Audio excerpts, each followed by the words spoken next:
thank you very much for inviting me to speak. I'm going to put my timer on so I don't go on too long. Just do the housekeeping. So I was asked to give a title for my talk to you today. And so I decided just to use the title from my PhD, which I completed nearly 3 years ago, which is called Why Architecture Mustn't, it was called Orbits and Trajectories, Why Architecture Must Never Stand Still.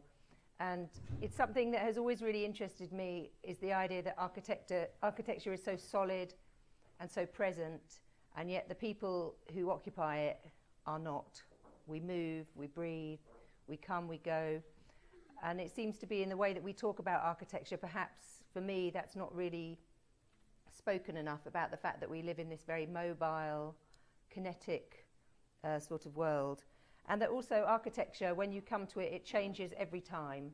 So it's never the same building twice. You always see something different, the weather is different, the people there are different. But we have this idea of architecture being very fixed. So I was looking at where this idea comes from and how I respond to it as a designer. It was a PhD that was done, I was in London, but I would travel in Europe to Ghent in Belgium and to Barcelona twice a year to have my supervisions, and my university was in Australia. So this started some interesting ideas in my head that education and learning, as I know, always goes on throughout your whole life.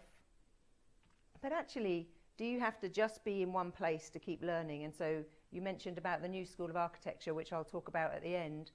This really influenced the creation of this new School of Architecture. Do you have to be in one campus? Because Pamplona here is a campus. You're all coming to one place which has one function, which is education. And we ask the question, could you make the city the campus? So it's something that underscores a lot of what we think about. So with the PhD, I made a book and an exhibition. And what we had to do was look back. The program is for practicing architects who are achieving some level of innovation and interesting work. The university invite you to do it. They had noticed my work. I was born in Australia, but they had been looking at my work from a long way away. And they said, Deborah, would you be one of the first people to do this PhD in Europe where you look at your work? So they said, Deborah, look at your first public building. This is probably my first public building. It's a nursery school for very, very small children, like this big. But it has this huge cantilever. It looks so powerful. The children loved it, but the adults were a bit frightened of it. They were like, wow, why is it so big? Then we made strange buildings. This is 12 years ago, the first building in Britain with a timber roof. And people said, why do you put timber on the roof? Why? And we said, well, this building you see in the round, as you move round it from high level, you look down on this building. The roof is the 5th elevation of this building, so we wanted to give it the same dignity. And then we made more nursery schools. People would invite us back, the same clients. They said, make us another one, make us. So we carried on. And then the projects got bigger. Suddenly, within how many years? Within 10 years of starting, we were working, this is in 2007, we were working on £25 million new schools. So it's like 25, 30 million euro schools 10 years ago. None of our contemporaries were that lucky, but we just kept trying. So we used to say we were lucky, but my PhD supervisor said, no, it's not luck. You're doing something. Understand what you're doing. It was like, I don't know, we just do it. No, you have to understand what you're doing. So this was on a very big prize. I come from a family of bricklayers and sailors. My grandfather and my uncle were both builders. My great-grandfather was a builder. But I know that none of my male grandparents would really enjoy the fact that I made bricks fly. Can you see on this building, the bricks are flying? It breaks the rules.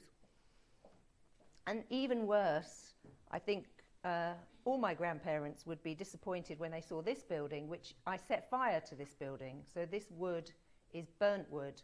This was the first time burnt wood was ever used in Britain. Again, this is over 10 years ago. And I would say, oh, we just want to get the emotion of the site, because this is a world next to Tower Bridge where Norman Foster has made lots of modern glass architecture. But when I went there, my taxi driver, on the first time I went to the site, he said, I used to play here on the sites where the bombs had dropped during the war. And I said, wow, you just can't tell that there was ever destruction in this piece of London. I didn't think about it for too long, but later, when we came to make that small building, I wanted to recall the danger, the risk, the emotion of that history on the site. And so we started burning wood. We just started, so this is John 10 years ago or more, burning wood. We then discovered, after we finished the building, that you can buy it in Japan on the internet. It is an ancient tradition in Japan called yakisugi, and now it's very popular. Lots of people use it. But it was interesting. So this is probably why they asked me to do the PhD. We were making these strange requests. So the PhD unfolded some studies of the work we do, what we do, and then how we do it and why. So it's like a 3-stage process. So you investigate the evidence of your work. You saw some of the work. You see what it's made from. It's very straightforward. And then you ask people, then you try to find out from reading other people's responses to your work what the themes are. So they did say materiality. Your studio is really interested in materials. And I was like, yeah, that's true. And this is what somebody wrote in a Swiss magazine. They use familiar materials in unconventional fashions. This unnerving quality, that's the flying bricks, for example, the result of what at times appears to be somewhat reckless, that's risk, a reckless risk-taking is crucial to their understanding. So the big question was, Deborah, why do you want to take risks? Why are you pushing materials? Bricks like to be on the ground. Timber doesn't like to be burnt. Why are you doing this? And what I discovered, and we were just talking about new beauty in the studio earlier, is that it is a search for new forms of beauty within architecture, new ways of expressing common cultural concerns and issues of importance through material investigation. And so my professor asked me to put my work next to the work of artists. He said, have you ever realized the similarity between your work and Ed Ruscha, for example, that you're taking forms, not just material, forms that maybe talk to people on a different level? And he asked me, why do you do that? Well, Ed Ruscha had already answered this question. He said, you see, this is, just so you understand, that is meant to be like that. It's slightly odd, that picture. You see this badly done on purpose. But the badly done on purpose thing was done so well that it just becomes, let's say, profound.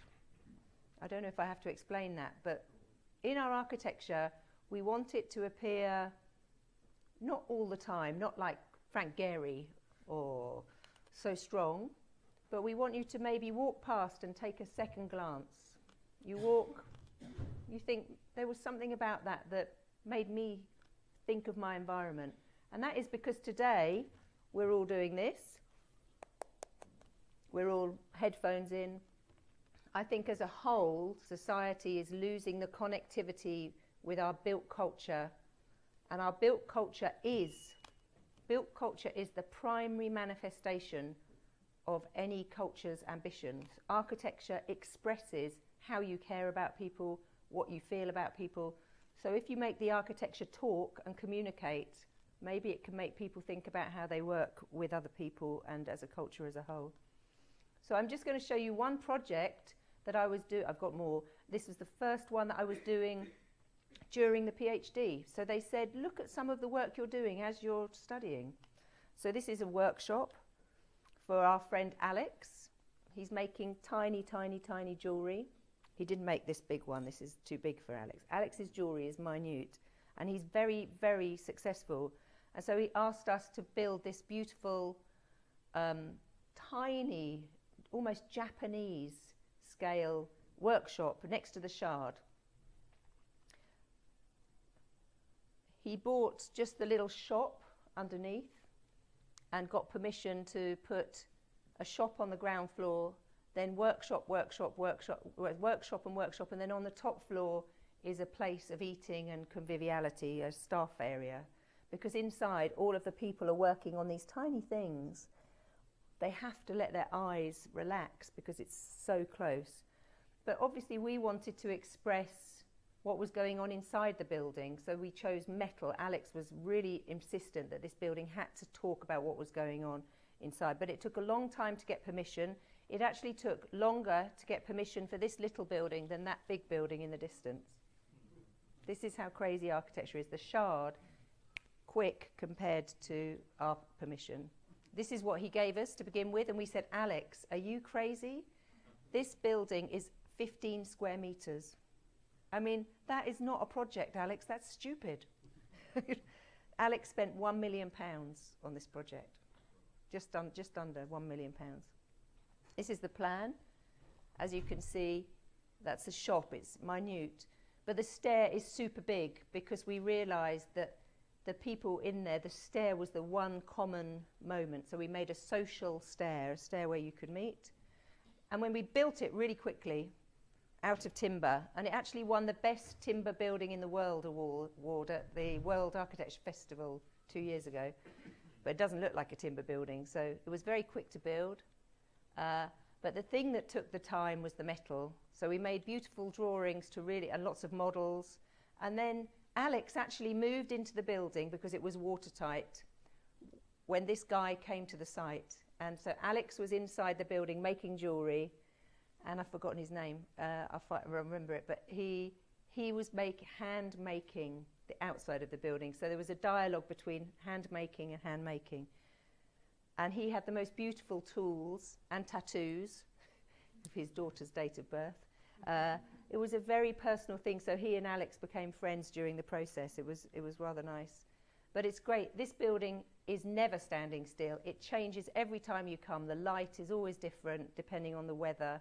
People inside are visible. You see the small details. It's fantastic. These are the long views you get out from inside the space. You see the workbenches are made of the same material as the structure, but you get these fantastic views. And what he said is his jewellery has changed because of this architecture. He used to be in a small dark space. Now with the light in this building, he can see more detail.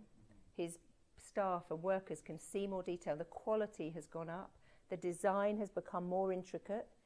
So he's super excited that architecture actually changes his practice, which we never knew would happen. So there it is. So this was finished in 2014. He two years ago, so just as those photos were being taken, he said, I've bought another site. We're like, okay.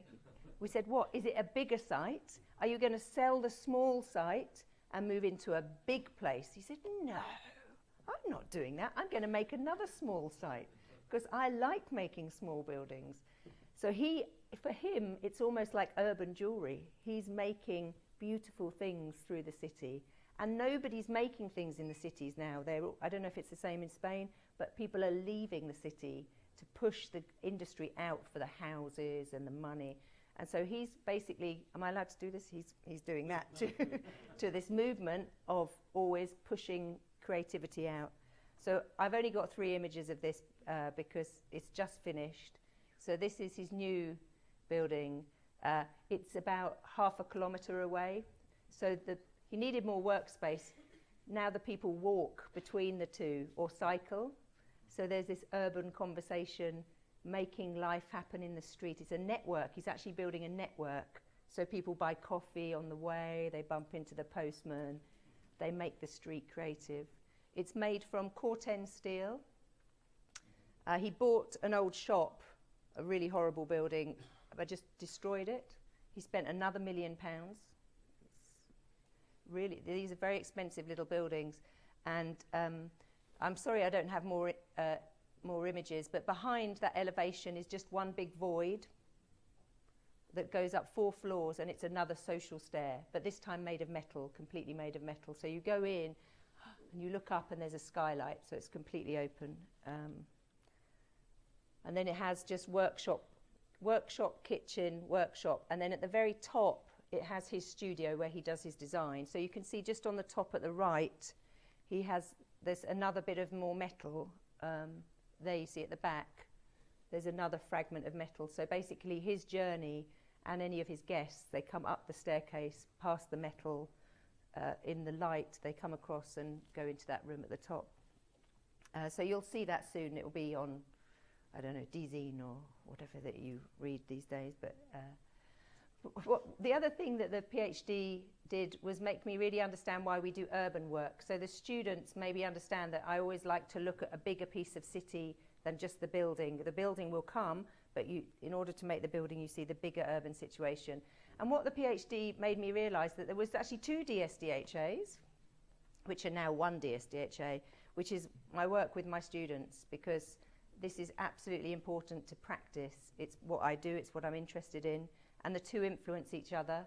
So this is just an example of some of the work from my students maybe 5 years ago, looking at Mayfair in central London, laying the history of the city that's been there for 300 years and realising it hadn't changed. Nothing had changed in this piece of city for 300 years. But then they do things like mapping. This one student, she maps her emotions as she walks around the city when she's dressed in a very undesirable outfit, because Mayfair is super exclusive deluxe. So she wears really casual clothes. Then she becomes a young executive, and she reads how the city is very different depending on what you're wearing. And the reaction of people to you is very different. We also do very specific mapping. I've been talking with my students today about mapping movement and view. So here you can see a student is mapping where people are walking next to St. Paul's Cathedral over a course of maybe 20 minutes, where people are moving. And then on the right-hand side, looking at how they stop and look up at the building, because it's a famous building. And then they do cumulative photography of taking photographs over a number of moments and then putting them together to actually see the layering of that movement on space. So again, this idea of architecture not standing still, but trying to use graphic ways of understanding that. And in the very first lecture that David and I gave in 1999 at the RIBA, we needed a title, and so we said our architecture is between intimacy and infrastructure. So we said that from the beginning, and we didn't really know what we meant, but now I do. I think it is this idea, rather like the Smithsons wanting to span between the scale of the city and the children playing on the door, or Enrico Rogers saying, between the city and the door handle. This idea that as an architect, there is no definition of your site. It is the whole spatial experience of life. So with my students a few years ago, we looked at high-speed rail and its impact on the landscape of Britain. We love high-speed rail. We made beautiful cathedrals, for example, for the public to use under the railways that cost no more money than normal railways, because you just make it beautiful the first time you do it. When a railway passes over a road and you have to make a passageway, you make that passageway beautiful, because that is part of somebody's everyday life. So we try and change the way that government spends its money so that it cares. So I was telling the students we're meeting the head of Network Rail in 3 weeks' time, and we're going to take some of their work from Vauxhall to the head of the British, the British railway system, to say, bring beauty. And this has been published a lot, the work that we did on the railways, saying in classical paintings, you always had a bridge or a railway line. They would include bits of infrastructure because they were beautiful. Why don't we do that now? Because they're just not thinking about beauty. So you might notice I'm telling you that I do things. I found my teacher said, you actually do quite a lot. You have lots of values that you believe in, but you do things. And in architecture, that's called agency, to act on ideas, to take a good idea and push it forward. So we really believe in this power of action. So it's something that making that School of Architecture is a design action, because you have design values. So on an urban and landscape scale, from when we started, we had no jobs. We just had small kitchen extensions, very tiny things. I'm very pleased that 20 years later, we're working on one of the largest projects in London, to redesign the streets between Euston Station, it's inside this red box. At the north you have Euston Station, King's Cross and St Pancras, and at the bottom of the box you're almost at Piccadilly Circus. That's our site. It's about 2 kilometres square, and we're looking in the big green roof there is the British Museum. We're looking at Tottenham Court Road, Gower Street, and this is not working. Just hold it. We're looking at the area where Oxford Street meets Tottenham Court Road as well. So kind of zooming in, you can see Oxford Street is the big street. Is this working? It is working, isn't it? Yeah.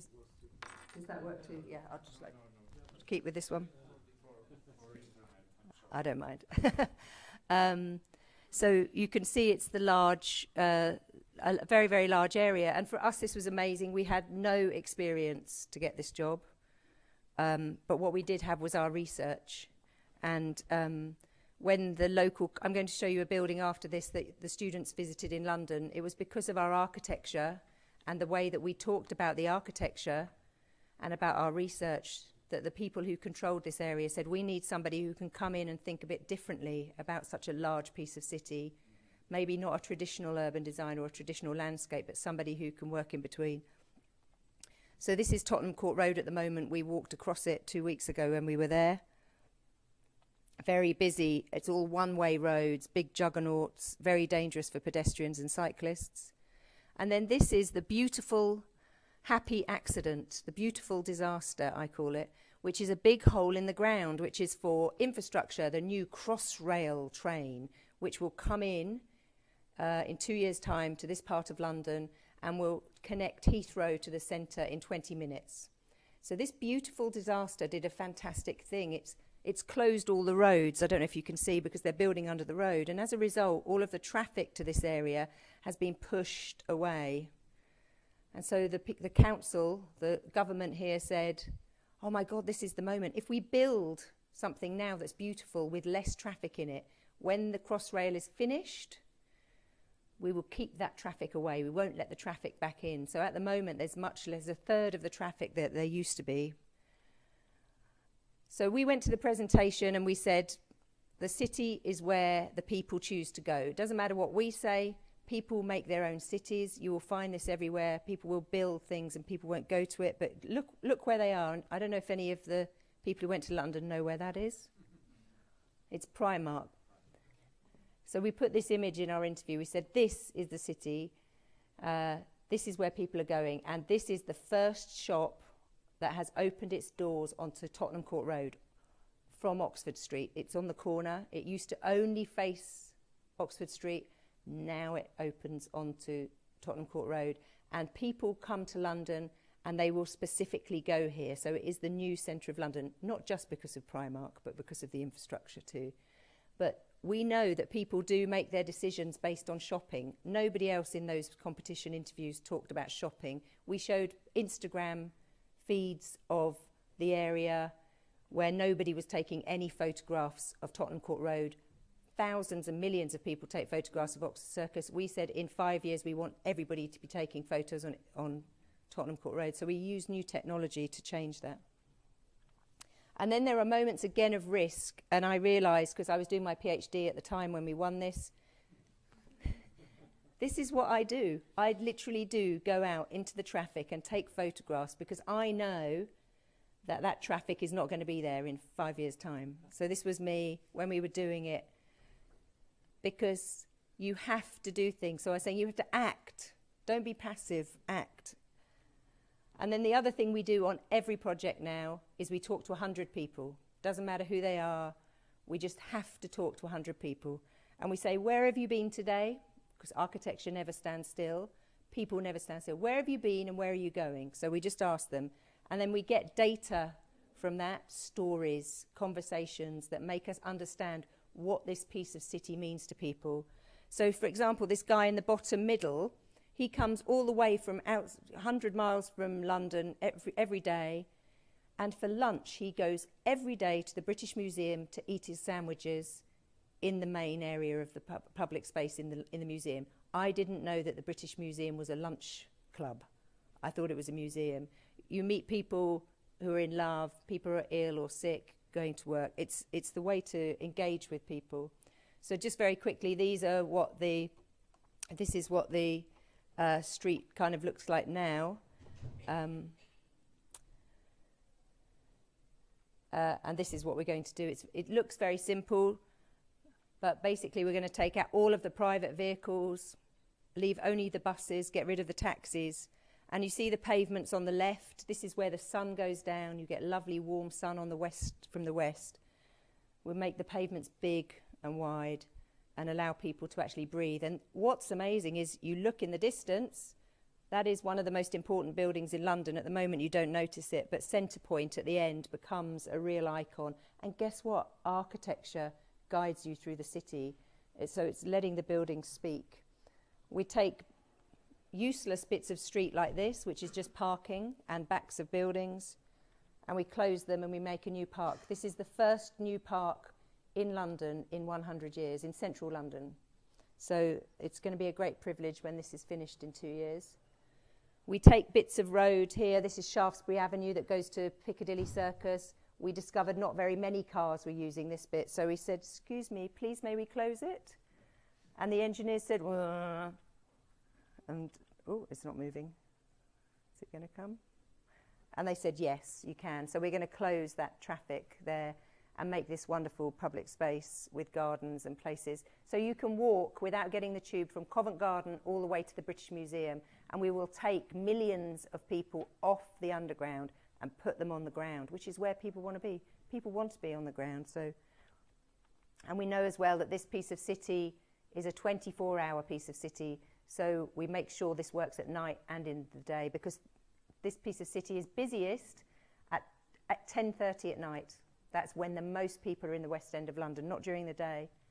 So for us, we now have a mantra, thanks to the PhD, that the city is our client, not the man paying or the woman paying or the group paying. We think of the whole city. And if the clients don't like that in the interview when they're choosing us, we say, that's fine, we won't work with you, because for us, everybody's the client, not just you. But please pay us some money. So I'll just show you a very quick sort of explanation of this building that we made for the area. This is right next to Tottenham Court Road, and the students saw it. It's called Corner House, and it's a very simple building that just sits on a corner. It's a kind of background building. It's housing. On the ground floor, it is a shop, office space.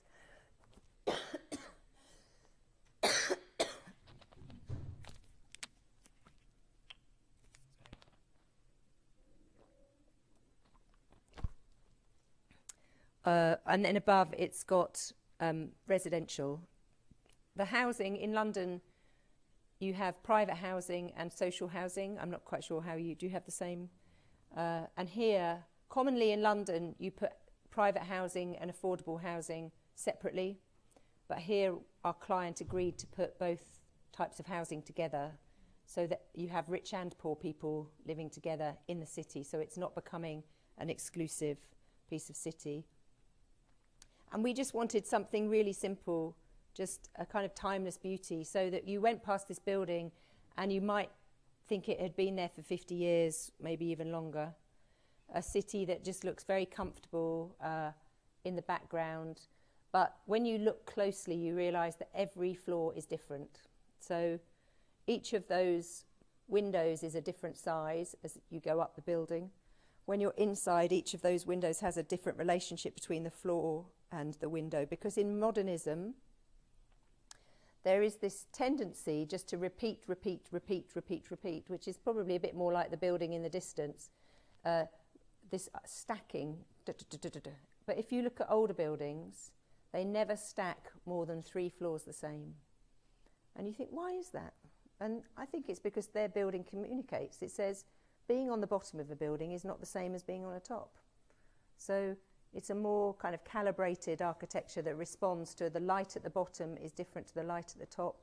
the people at the bottom might have a different use, be using the building for a different purpose. So we adjust it. And then you look at the top floor, and I don't know if you can see, but those windows aren't flat. There's something slightly odd going on there. So my client, he was saying, Deborah, why are those windows not flat? I said, well, we've got to make sure the building communicates. I don't like them. Why are you doing it? They're not flat. So I said, bear with me. But you can see them here. They very slightly angle. And what it is I wanted the building to tell people on the street that this building is doing more in a hidden place because you can't see the roof. And in fact, there is a whole world on the roof, and we wanted to explain that there was a world on the roof. I particularly like the corner. I don't know if you can see, but we made probably about 25 models of this building, and the corner was never very beautiful until I went to Geneva and I saw a fantastic building by a 1950s Swiss architect, and he made this corner go in, this rebated corner. And if you do that, something very heavy becomes very light. And it was wonderful because we were using brick, but we wanted it to be heavy and light at the same time. So we tried different techniques to make it weightless. And then as you go along the street, the quieter side street, you can see that it changes colour. And this is to recognise that in time, in history, this was where there were smaller houses on the site. They used to be separate ownership. So we wanted to explain, so the building would talk about this evolution of the site over time. And the detail disappears. It gets lighter and lighter on the detail because we wanted this second glance that I've mentioned to happen. So this is what happens on the roof. Something entirely different on the roof. What we realised is from those years of making very small projects for people at the beginning of our careers in the attics of buildings, actually the attic of a building can be the most magic space in the whole building. And maybe we should make contemporary attics that are not just square boxes. Usually on modern buildings you put a square pavilion. And we said, let's look back and see what the attic can be. So we made these beautiful living spaces. But before we did any design, we really looked at the local context. These fantastic heavy brick structures that have evolved over time with different uses above and below. Individuality, but sort of talking to each other as architecture. And this was the building at the extreme, I don't know if you can see, there you go. That is the building that was there originally. So it was a medical facility before we demolished it. So what we do is we have a conversation with our neighbours and we try to understand what our neighbours are doing before we start. So we put on some goggles, this is how I describe it, and we just look at the visual components of what you see. So here, you're only seeing horizontal elements in the architecture that are there. Then we take out the vertical elements, segregate those. And then we take out apertures, and we notice, oh, the modern buildings don't have the same kind of apertures as the old buildings. Can you see that? They have these much wider apertures. Maybe we should make smaller apertures. Then we sketch and look at the conversation of layering that goes on with the context. And then we came up with this very simple composition of these three components wrapping around the corner, and then these two roof pavilions on top. And the composition, you have the rooftop pavilions. Sorry, the colour's not that great, but we have the affordable units downstairs on the side street, and then we have a commercial unit on the corner on the street. And this is what it looks like when you step through the building. So the shape of those pavilions is described entirely by the rights of light, the light angles of the neighbours, so the neighbours still get their light. But we made two great spaces there. But we insisted, like our neighbours, that if we were using brick, we weren't going to use brick as a kind of shirt. I don't know if people do this in Spain. They use brick as this kind of cladding, this, vestment that you throw away. Brick has a capacity to take load. That's why it exists. You build with brick. You don't just dress with brick. So we said to our engineers, please, we would like to make the walls load-bearing. And they said, no. In England, bricks are cladding. They are not structure. It's not our job to work with your brick. So I tried and tried and tried. I couldn't get anywhere. So I talked to a different engineer. I said, am I really stupid? Of course brick's load bearing. If I asked them to do load bearing brick on this building, couldn't we save money and make an economic advantage of not taking the brick weight, the load of the brick, and put it onto the concrete structure, then down into the piles in the ground, very, very expensive concrete. If we make the brick just stand up by itself and look after its own weight, can I reduce the size of the structure, the number of columns and the number of piles? And he said, of course you can, that makes complete sense. So I went back to the engineer, I said, I'm sorry, but you're going to work all weekend to do this for me, or else I'm telling our client that you're not willing to save them money. So I had to use money as my tool. Obviously, this is not motivated by money, it's just wanting the material to do what it should do. She came back on Monday, she was like, oh my God, Deborah, it's fantastic. Oh my God, I've saved. The columns are smaller, the piles, I got rid of 3 piles, oh, blah, blah, blah. She was so excited, and it was wonderful because it was one of those moments of agency as an architect where I had to make myself very unpopular to push, push, push. And she did do the job, and she did a great job, and we saved lots of money. And the reason we can do this too is that outside elevation is very, very expensive. But because we're clever architects and we made the extra space on the roof with the pavilions, which most architects wouldn't do because they're so small, our project had a good budget because we had more space. So we used data. I was saying to the guys earlier, sometimes you have to use data to get what you want architecturally. You use the numbers for good reasons, not the only reasons, of course. So it is efficient. There's the structure just coming through. But of course, I don't really think anybody should have to worry about any of that, because it should just be a building at the end of the day that you go past and enjoy. And you see that it's three layers deep of solid brickwork, that each of those floors is different, as I said, and that the sort of structure evolves as it goes up. We really enjoyed choosing the brick with our client. Our client's fantastic. He always does samples. So you build a whole piece of your building to test it in advance, because then you know if it works or not. This was in the same yard as the piece of the Tate Modern that didn't work. So they had to keep working on that a bit longer. But it was so useful. And then, of course, we build it.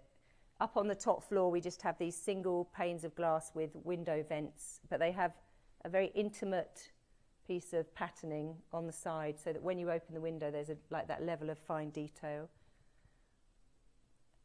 And you can see this level of detail is very traditional, actually, on the front door, because we love mixing old and new, so that, again, you can't tell how old that front door is as you enter. And that it looks very happy next to its modern neighbour, which is stacking, and it's not it sits in harmony with it. So just a little bit more on the pavilions, how they evolved from a sketch through to actually being built. And they really are amazing. And this is just the view from the back. They're made of zinc. It was technically very, very difficult to make that cladding, because the rain goes through it, and we have very tough regulations about rain. It's completely clad in zinc.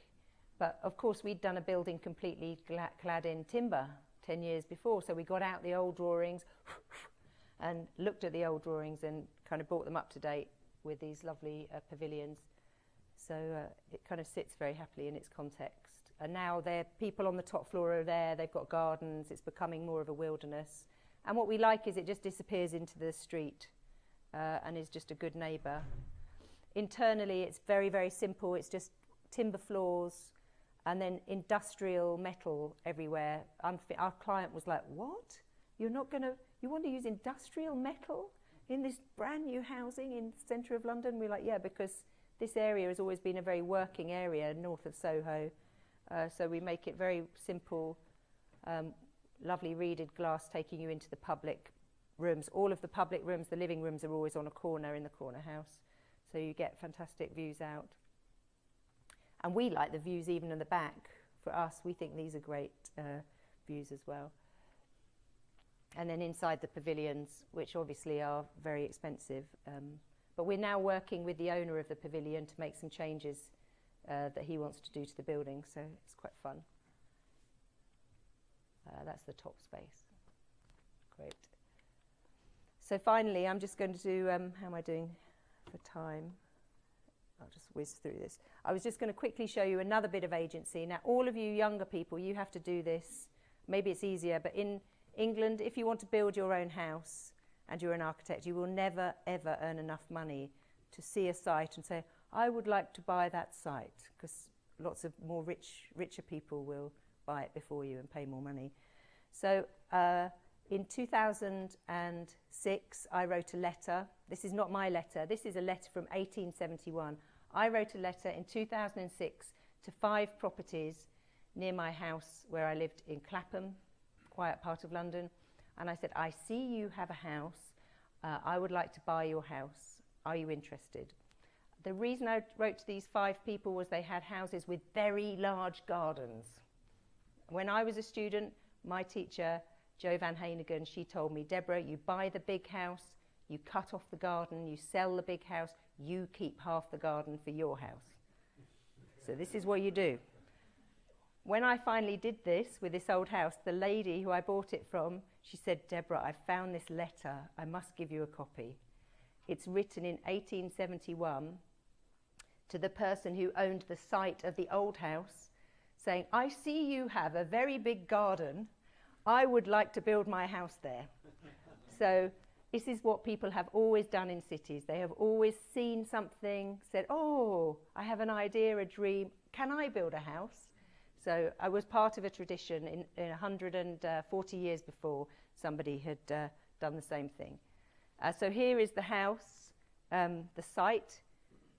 This site existed in 1871 and one house was built on it, and then I bought it from a lady whose husband was in the House of Lords, and they were retiring, and I managed to buy it. So you're in the backlands between rows of terraced housing, but you're actually only 3 kilometres, 2.5 kilometres from the west end of London. It's very close. So I tried to make this drawing explain that whilst you're in the back of somewhere, you're actually very close to things. So it's a great location. And there's my little house buried underground, because it's a very difficult location to build because it's protected, historic, very angry people. Why are you building in the garden? And this is when she invited me round after the letter. She said, please come to the house. And I was like, oh my God, I have to go in there. So she was 80, and she hadn't done any gardening for 30 years. And she literally walked up a mud path to the house. And this was my site. So what had happened is she had just left the garden and left it for 30 years. And it was just covered in wild trees. But because the trees were so close to each other, they didn't have branches. They were like deformed. So when the tree officer came, I said, can I take down some of these trees? He said, there are only 2 trees to keep here because the rest they won't live. They'll just fall over because they can't survive. They're just unplanned. So this is my site that I created. I sold the house on the right to some friends. And I have this site now where I live. And it took 4 years to get permission, but basically it's an upside-down house. You live on the ground floor on the right. You come in. You go up a few steps, a bit like here, so that you're slightly above the ground. And then you go into a very large open kitchen, living room, onto a terrace, number 3. And then there's a patio in number 4 and a patio on the north here as well at the bottom. Then there's some planting and a pond, a pool, number 5. And then in the basement, you go down and there's just one very open living space and then 3 small bedrooms. And then each of the bedrooms looks onto the patio. And when I was making, I don't have any pictures today, I'm sorry, of the model. I should have bought it. But when I was making models of this, my friend who's an art critic said, oh, you love cheerleader, don't you? How do you say it, cheerleader? How do you say cheerleader? I said, I don't know who cheerleader is. But I discovered cheerleader through this project, and obviously I'm very pleased to be in the region of cheerleader. But the idea is that you carve. Everything is about carving into the ground. And you cut through, and you can see how it sort of fits together. So it's basically an interconnection of boxes as a kind of idea. because of the long journey, you can't get big vehicles up to this site. You have to use small vehicles. And you have to build a very, very, very big hole, which was technically very demanding, and all of the soil had to come out that way. And then you build a huge, if it's all out of concrete, the whole thing is made of concrete. So it's incredibly expensive and time-consuming to build. I didn't realize with concrete that you build twice. You know, you make it all out of wood and metal, and then you make it all out of concrete. So I think the next time I use concrete, I'm going to know to do things differently. And then they had to pump the concrete 45 meters from the road all the way on a very hot day. And it's a tiny house, so they only needed like 3 loads of concrete to do the whole house, but they had to do loads of walls very, very quickly, so it was technically very hard. So when it was getting finished, I asked a lovely photographer called Hélène Binet to come and take some photographs of the process, because I was just finishing my PhD, finishing my house, moving my office, all at the same time. Don't do it. But it was so nice to actually celebrate a moment of pause in this crazy process. So she took these wonderful images just to keep in the PhD book. I didn't even know Mendes Rojas at all when I did this. I have since, and obviously, I mean, there's a lot of correspondences you discover with other architects. As you grow older, you realize you're part of a bigger concrete community. So this is downstairs, and this is the stair coming up. So that's the section through it. It just has the patio at the front, you can see here with the stepped section, and I'm going to just show you a photo from that section here. Oh no, there's a front, this is the front door. It's really far at the back of the site. We wanted to have concrete on the outside. The planners said, no way, only white. They were very insistent that it was white and modern. We would have liked it to have been concrete. So then we experimented with mirrors and reflectivity to see if we could make the block disappear. And so we have, around all of the openings, we have this rather crazy mirror, which I was very worried about, and I'm still worried about, because it's such a delicate thing, a mirror. But I was greatly reassured. I was doing research on the Smithsons recently, and some of their final projects in Germany, they use mirror a lot, and they use a rendered building with mirror. So again, other people use materials that you're not aware of until you do research. So it makes the garden kind of blur a bit with the boundaries. So you can see that on the right here, the mirror disappears. I don't know if you can see that. The mirror is here, but it just disappears around this opening. And so this is the stepped section going down, and you can see in the distance my friend's old house that they bought from me, the original house on the site. And then at the back of the building there's another patio, and this is where the mirrors go crazy, because you have these two geometries coming together. The windows are splayed so that you get the maximum amount of light in, but it actually becomes really quite beautiful by accident. And there is definitely a new kind of beauty, we think, in the mirrors and the simplicity. And then this crazy photograph is taken with a digital camera, because if you stand there, the garden is not actually big enough to get that whole view. So it's a composite view that a photographer took to flatten it. And it looks huge here. It's tiny. It is a tiny building. It's only about 7 meters wide, 8 meters wide. But it has this sudden grandiosity when he took this photograph. And then inside it is just concrete and white. That was the rule. So that you really see the making and the effort that the guys put in to make this beautiful carving. So this is just the living space, the hidden light well, roof light above your head. So you don't have to turn the lights on till very late. Then you come down the staircase. Everything that transitions between up and down is white concrete. So to make white concrete, you have to use marble dust and white sand, and that's very expensive, but it's really worth it. And this staircase has underfloor heating in it. It has the pipes, so in the morning it's not a cold stone staircase. The man who built it insisted that we do that. He was amazing. And then just to end, this is my study where I work in the basement, but with light on 4 sides almost, above me, beside me, and beyond. So that's my architecture. And then very quickly, this is the school. So the big learning from the PhD was I've always been interested in getting more of you to participate in architecture, particularly girls, people from poorer backgrounds, ethnic minorities. And I've set up prizes in the past and done lots of things. And I realised actually I like to democratise architecture in the city. So that's why we set up this new School of Architecture, which is amazing. It's in its second year now. And the RIBA came for an informal review in November and confidentially said, it'll be public soon, that the chair said, I don't usually recommend schools of architecture in London, but I have to say, if I was asked, this is the only school in London that I would recommend, which is amazing. So the students work 3 days a week in the first year, 2 days a week on their work. In the second year, they work 5 days a week for themselves in the school.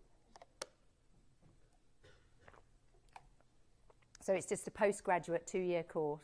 So you've done 3 years in another university, you come here, and those 2 days a week that you work, that pays for all your fees, so there's no money at the end of it. You don't have to pay because you've earned your money, which in England is really important because everybody is, architecture is getting more and more rich white people, and the diversity is, you can see it dropping because it's now so expensive. But the main thing, it's not about the money, is what we're actually teaching is that architecture is an activity and not just a solid thing, it's an action. So every day they have their classes in different places in the city. They understand the city. I was talking to some of the students who are in the second year, and they have been to over 25 different architecture practices in the last year and a half for lessons, lectures, work experience. So they come out understanding big practice and small practice, commercial or more cultural. Then they can decide what kind of architect they want to be. So they decide about their future and take hold of that. And then intellectually, there's this wonderful idea that you can go and use the city in a different way with technology. With this, rather than this machine kind of removing you from the city, this machine can link you to the city. So every day when I'm teaching, I have to look on my machine and say, oh, today my class is over here. So then I get on the train or the bike or the bus, and mobility is what makes the city happen. So that's where the mobility of cities is really crucial to accessibility. Anyway, if you go to the website, it's fantastic. You can see some of their work. Just put in lsa.org. It's has a whole range of speakers. And what's really critical is all of the teachers come from practice. So we have a network of practices, and they are the teaching staff.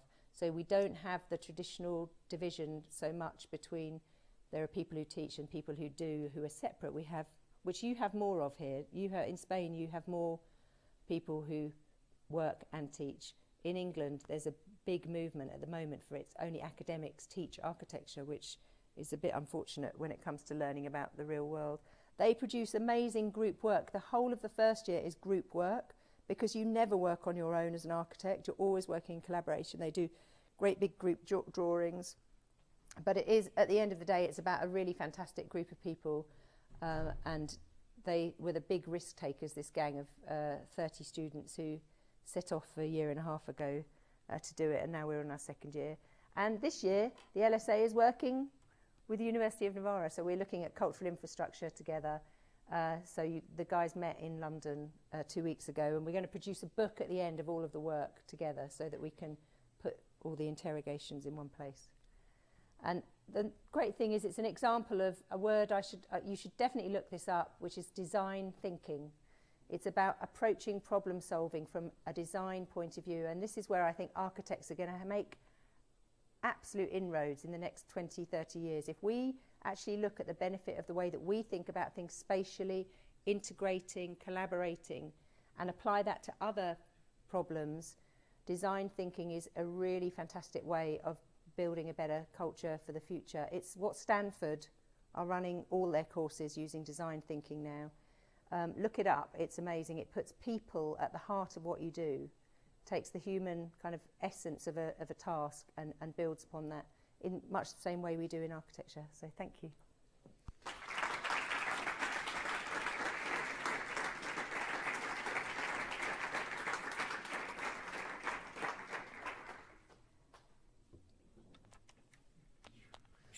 Sorry, it's a big one, wasn't it? big themes, small buildings. Well, Deborah, this is something interesting that you have presented big themes with big themes. So there is always an occasion for architecture in every piece of architecture. So, and also it's a position that is against this idea of having a big engineering machine to develop architecture in a new way. So obviously you are surrounded in London by big offices, big infrastructures, and big elements. How did you react to this, or how did you feel that? So how do I feel about the bigness of... the bigness and how to deal with that in your professional career and also in your teaching career? Do you mean the interface with large institutions or big infrastructure? Trying to... big offices? No, yeah. I'm just interested in how to deal with that situation. Yeah, I mean... almost means that there is no space for different practices. yeah, so, yeah, London is a world hub for architecture. Our architects go out around the world, and do you know that over half of the new art galleries and museums in the world in the last 10 years have been designed, over half of them, by three architects, and one of them is David Chipperfield. He's in London, so for example. So there is this kind of mass scale, industrial, global scale to architecture. But I have a very healthy relationship with large practices because the first job we ever got in public space was, you know, the nurseries I showed at the beginning. 12 years ago, I got a telephone call after we'd done that first little nursery, 2 nurseries, and we won loads of awards for them. It was embarrassing, you know, it was like award. And Norman Foster rang up, Norman Foster's office. It was like, I said, come on, you're joking, it's not Norman Foster's office. And they said, yeah, we've noticed what you're doing, and we like what you're doing, and we think you have an urban mind. And we are making a competition for a new design of Parliament Square. We've won the competition, this is Foster, for Trafalgar Square, to change it into a beautiful space. Now they have a competition for Parliament Square, but we need some magic in our team to show that we're thinking differently and not going to do the same thing twice. And I couldn't believe how open, generous, sophisticated that Foster's was for asking us. And the people I know at Foster's now, the senior guys, like one of, you know, I consider him a very close friend, because within all of these institutions are great people. And this is what the LSA, the new school, proves to you. Just because it's a big practice doesn't mean that there are bad people in it. There's this kind of association with big commercial practice not being sophisticated. And actually, if you work with the right big practices, they're just incredible. So we worked with them for 2 years on that project, and it was amazing. Norman would be there, and it was like a masterclass. So he would say, oh, let's draw this. And then he'd say, have you thought about closing this road? We go, oh, we don't know if we can, Norman. Of course you can close the road. If you don't draw it, it won't happen. You know, and so that's my mantra. If you don't draw it, it won't happen. So your job as an architect is to draw dreams. And I wouldn't have learnt that if I hadn't had that generosity from big practice. But we don't want to be big. We could be 3 times the size we are, like that. We want to be a small studio, an agency of good people who work as a very strong group, not a big business primarily. And so I do want to work on railway stations, airports, all that big stuff. We are doing some really big projects now, but we don't do all the drawings because I don't want to be a drawing machine. I don't want to own a big drawing machine. I work with great practices who are big, who do my drawing for me. So there you go.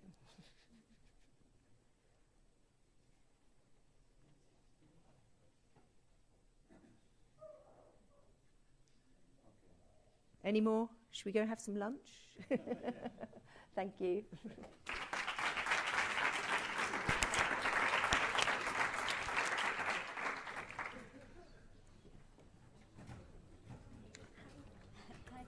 Hi. And can you sign the agreement, please? Oh, is that a different one? I know. I'll sign that one. It's the same. Perfect. Yeah. Have you got the stick? Yes. Was it in here? Yes. Yes. Oh, it's probably down here.